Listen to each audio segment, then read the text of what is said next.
Здравствуйте, самые лучшие зрители! Меня зовут Полина. Сегодня мы будем шить из самого откровенного текстильного мусора, который остается в мусорной корзинке швеи после завершения работы. Это мелкие обрезки тканей, обрывки ниток, кусочки наполнителя. Конечно, можно это все просто выкинуть, но опытные швеи знают, что этот текстильный мусор можно использовать в качестве наполнителя. Но если всем этим просто набить какое-то изделие, оно получится очень плотным и тяжелым, а мы пойдем другим путем. Сделаем что-то вроде ватина. У каждой хозяйки найдутся куски ненужной ткани, не обязательно новой. Это могут быть старые простыни, истертые полотенца. Даже просто кусок марли нам подойдет. Размер основы берите чуть больше, чем готовое изделие. В процессе стежки все может уменьшиться. Равномерно укладываем наш мусор и закрываем его вторым куском ткани.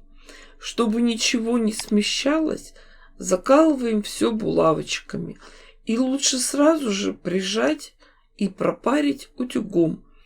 Так будет гораздо легче дальше работать. Друзья мои, у меня для вас кое-что есть. Уже совсем скоро зима, и пора найти для себя новое интересное хобби. Итак, предлагаю вам начать шить вот таких красивых текстильных кукол, с которыми можно и играть, и дарить, и даже можно шить на заказ и зарабатывать. Самое приятное то, что к этой кукле мы сможем сшить разные милые платьишки, ботиночки, шляпы, сумочки и многое другое. Тут столько всего интересного можно создавать, что такое творчество вам точно не надоест. Ну что, хотите научиться шить таких кукол? У меня для вас есть подарок от моей знакомой. Это Гульназ Юсупова. И специально для моих зрителей она решила провести эфир и показать, как шить таких кукол. Вы только посмотрите на работы ее учениц. Многим из них, на минуточку, уже по 50-60 лет, и они раньше не умели шить кукол. Я вам всем рекомендую присоединиться к ней на эфир, ведь там она не просто покажет, как их шить, но и поделится своими секретами, о которых нигде не рассказывала. Ссылку на запись оставила в описании. Обязательно записывайтесь к ней, тем более участие бесплатное. Но и это еще не все. Всем моим зрителям сразу после регистрации она дарит целый курс и выкройку вот по такой игрушке. Поэтому, друзья, не откладывайте на потом, записывайтесь сейчас. Места, к сожалению, ограничены. А дальше мы нашу заготовку основательно простегиваем. Сначала по периметру. Стараемся убрать внутрь весь мусор, ведь наша задача сократить его количество, а не прибавить нового.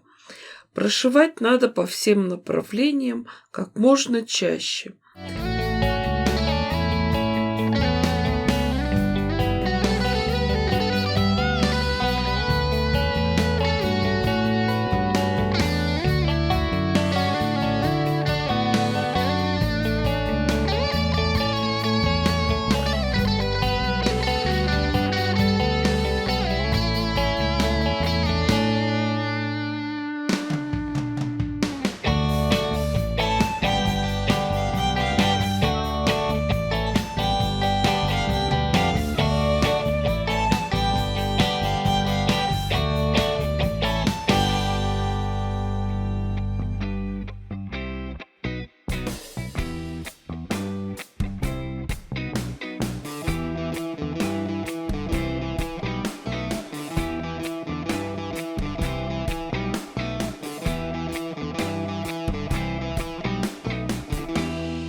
Наши заготовки получились довольно плотные и крепкие.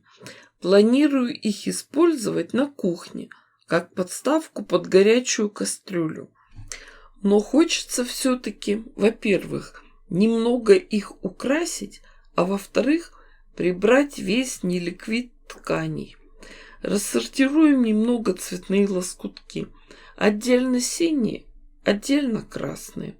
Работаем в нашей любимой технике Crazy. Уложим на основу первый лоскутик, присоединим к нему следующий. Можно сразу же его дополнительно прошить, простегать. Цвет ткани можно специально не подбирать. Все равно все розово-красные оттенки сольются в одно большое цветовое пятно. Знаете, наверняка кто-то скажет, ну и зачем использовать этот мусор? Вся планета уже им завалена. А я вспоминаю одну притчу. Человек шел по берегу и вдруг увидел мальчика, который поднимал что-то с песка и бросал в море. Человек подошел ближе и увидел, что мальчик поднимает с песка морские звезды. Они окружали его со всех сторон. Казалось, на земле миллионы морских звезд. Берег был буквально усеян ими на много километров. «Зачем ты бросаешь эти морские звезды в воду?» — спросил человек, подходя ближе. «Если они останутся на берегу до завтрашнего утра, когда начнется отлив, то погибнут», — ответил мальчик, не прекращая своего занятия. «Но это же просто глупо!» — закричал человек. «Оглянись, здесь миллионы морских звезд, берег просто усеян ими. Твои попытки ничего не изменят». Мальчик поднял следующую морскую звезду, на мгновение задумался, бросил ее в море и сказал: «Нет, мои попытки изменят очень многое. Вот для этой звезды». А рукодельницы за таким нехитрым занятием смогут отвлечься от повседневной суеты, привести свои мысли в порядок, очень красиво избавиться от хлама и сотворить нужную и полезную в хозяйстве вещь.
А вот теперь на другой заготовке поработаем в сине-голубой гамме.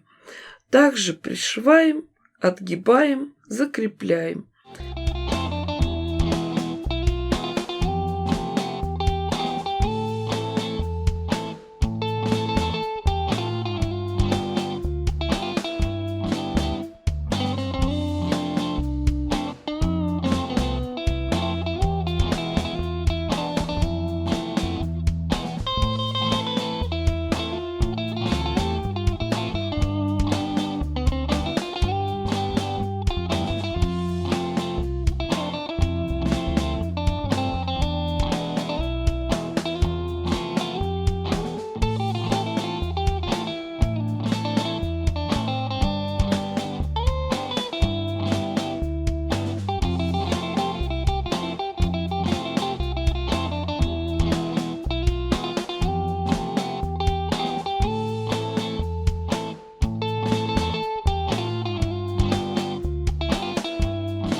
Когда заготовки полностью заполнены, тщательно их проутюживаем и подравниваем края.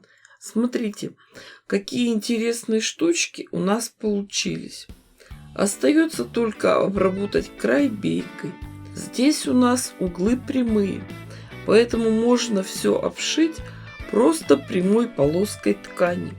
Если бы были закругленные углы, мы бы взяли косую бейку, выкроенную под углом 45 градусов. И вот результат.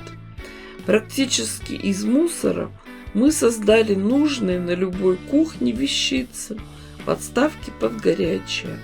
Мало ли, вскипевший чайник с плиты убрать, кастрюльку с кашей поставить на такую плотную салфетку и сверху накрыть специальной грелкой на кастрюльку, чтобы каша потомилась и дозрела в тепле. А когда эти подставки сгорят от высокой температуры, их и выкинуть не жалко. А благодаря нам на планете хоть чуть-чуть мусора меньше будет. Ну что, девочки, я дала вам идею. Шейте, творите, вытворяйте. Подписывайтесь на канал, чтобы не пропустить мое новое видео. Ставьте классы, пишите комментарии. С вами была Полина. Всем пока-пока и до скорых встреч!